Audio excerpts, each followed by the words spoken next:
Millennials are killing this, millennials are killing that. There's a lot of blame, shame, and a lack of brain when discussing my generation, very little understanding. Because millennialism is one of the channel's foundations, let's first define and contextualize this sociopathic industrial killer. Wikipedia, the Millennial Bible, or at least the reason we graduate. I'm just going to sum up this article. They themselves say it's too long to read and navigate comfortably. Millennials, people born from 1981 to 1996. Across the globe, they have postponed marriage, declining fertility rates, fewer children. They are less likely to be religious but may still be spiritual. They have been described as the first global generation and the first generation that grew up in the internet age, which is why they're sometimes called digital natives. Importantly, perhaps most importantly, millennials across the world have suffered significant economic disruptions since starting their working lives. Many high levels of youth unemployment due to the Great Recession and another recession due to the COVID-19 pandemic. Let's stop here for a second. It's a really good article. It's got a lot of things, but this part that's tucked away at the end should be at the beginning, because there's a clear cause and effect.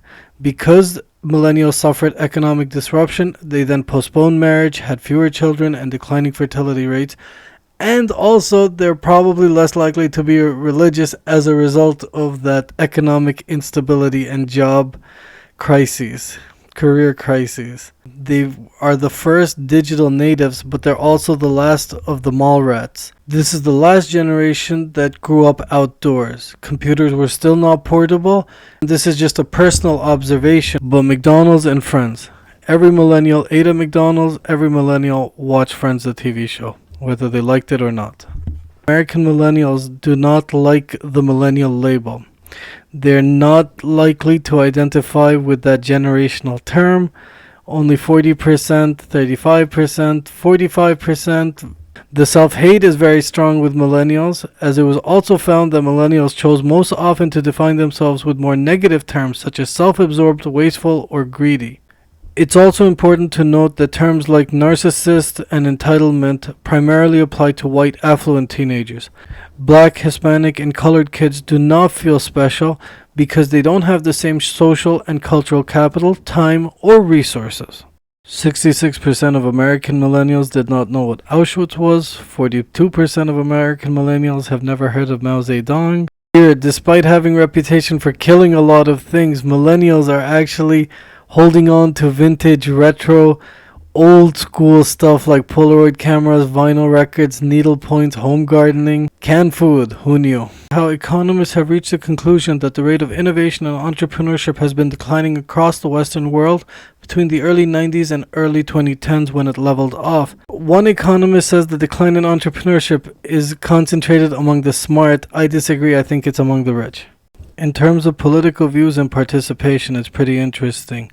In 2004, millennials were 56% moderate. As you go through the article, you'll see that there's an entire subsection called millennial socialism. And the article points that socialism has been viewed more favorably among millennials. When you need money, socialism is okay. It's under a different name called bailouts. But if we need money, it's called socialism, and it's something really bad and foreign and horrible. It's kind of weird how corporations are often too big to fail, but people are too small to save. Our social tendencies, once again, have been marked by high levels of student loan debt and unemployment. The invisible hand once again. This is super funny. Some employers are concerned that millennials have too great expectations from the workplace. Gaslight much? There is some hope at the end of the tunnel. Millennials, they grew up with an emphasis on altruism in their upbringing. They would also take a 60% pay cut to pursue a career path aligned with their passions. To conclude, a 2015 study found the frequency of nearsightedness has doubled in the UK within the last 50 years. Computer vision syndrome rampant, especially as we move towards smaller devices and the prominence of devices increase in our everyday lives. Beware and be aware of that millennial strain.